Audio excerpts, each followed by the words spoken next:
Utang negara udah banyak, tapi apa itu semua punya rakyat? Mari kita cari tahu.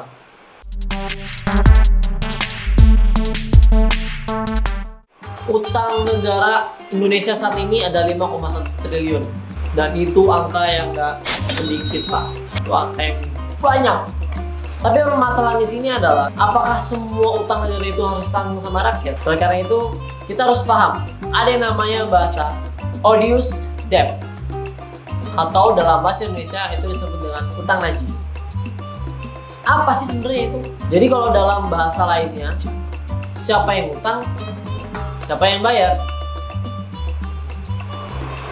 Kalau dalam bahasa pengejaannya, odious debt itu dapat diartikan sebagai apabila sebuah rezim atau sebuah pemerintahan, sebuah negara meminjamkan uang ke lembaga maupun ke negara lain, namun uang itu tidak dipakai untuk kepentingan negara, melainkan untuk kepentingan rezim tersebut, maka itu disebut dengan odious debt atau utang najis. Kita bisa ambil contoh, itu seperti politik apartheid atau politik ras yang ada di Afrika. Ya, iya. Nah, Afrika Selatan. Di sini, Bapak. Di sana banyak terdapat politik apartheid atau politik ras antara kulit putih dengan kulit hitam, di mana pemerintahnya meminjamkan uang, tapi dipergunakan bukan untuk kepentingan negara, melainkan untuk menguatkan rezim dia, menguatkan supremasi dia atas kulit putih terhadap kulit hitam. Itu disebut odious debt. Kalau lu searching di internet nih, kayak gua cari materi tentang odious debt, gua telah menemukan banyak sekali sites atau situs yang memberikan contohnya itu tentang kejadian antara Kuba, Spanyol, sama Amerika. Nah, tiga negara ini sebenarnya jadi concern ini adalah negara Kuba. Pada saat perundingan pembebasan antara Spanyol, Kuba, dan Amerika didapatkan sebuah kesepakatan bahwa Kuba merupakan bagian dari Amerika. Otomatis seluruh utang-utang Kuba pada saat Perang Dunia I menjadi punya Amerika.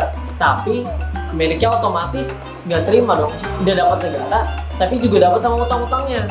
Siapa sih yang mau?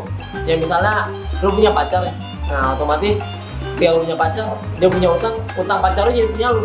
Ya mungkin lu sayang sama pacar ya, tapi kan masih ada hal yang nggak bisa diterima gitu, karena utang lu jadi utang dia jadi utang lu juga. Tidak beban. Apalagi ini sebuah negara yang sejatinya tuh utangnya nggak sedikit, pasti utangnya banyak. Otomatis Amerika nggak mau dong. Nah tapi Spanyol menolak argumennya Amerika, di mana dia tidak mau juga membayar utangnya Kuba. Otomatis utang Kuba ini jadi bingung, entah milik Amerika atau milik Spanyol. Pada akhirnya yang menanggung utang-utang itu adalah Spanyol berdasarkan perjanjian damai di Paris. So kalau lo temuin di internet seperti itu. Kalau kita tarik ulur, sejarah odious debt itu ada pada zaman Kekaisaran Tsar di Rusia. Ada menteri keuangan yang bernama Alexander Tsar. Ini orang kayak gini. Nah, itulah. Dia menerbitkan sebuah teori apabila sebuah despotik. Nah, buat yang nggak tahu despotik ini, ntar ada pengertiannya lah di sini. Apabila ada sebuah despotik pemerintahan di mana dia meminjamkan uang atau terlibat dalam utang sebuah negara, tapi tidak dipergunakan untuk kepentingan negara tersebut, maka utang tersebut disebut dengan odious atau najis. Nah, utang ini juga dipakai buat menindas penduduk yang melawan dia. Nah, itulah disebut dengan odious debt atau utang najis. Terus di Indonesia sendiri kayak gimana? Di Indonesia sendiri, gue bisa bilang udah banyak odious debt yang jadi di Indonesia. Tapi permasalahan di sini adalah sebenarnya tuh harus dibayar atau enggak, dan apakah masyarakat harus menanggung odious debt tersebut atau enggak? Itu di sini permasalahan.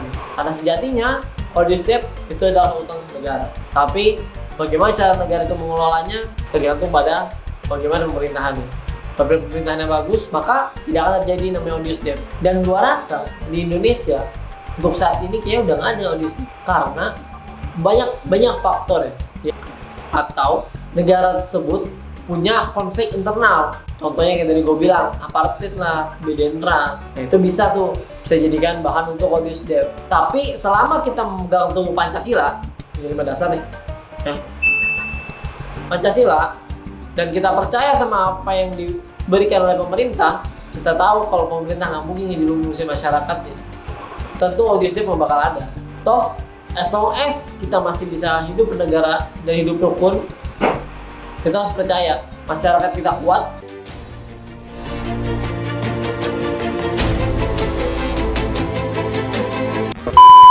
Dan Indonesia pasti bakal terhindar dari audio slip.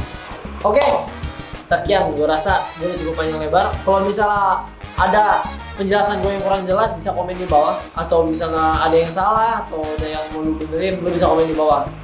Dan kalau misalnya lu juga pengen tahu sesuatu lebih atau pengen tahu tentang sesuatu, bisa juga komen di bawah biar gue bisa cari tahu apa yang bakal kita bahas untuk episode selanjutnya.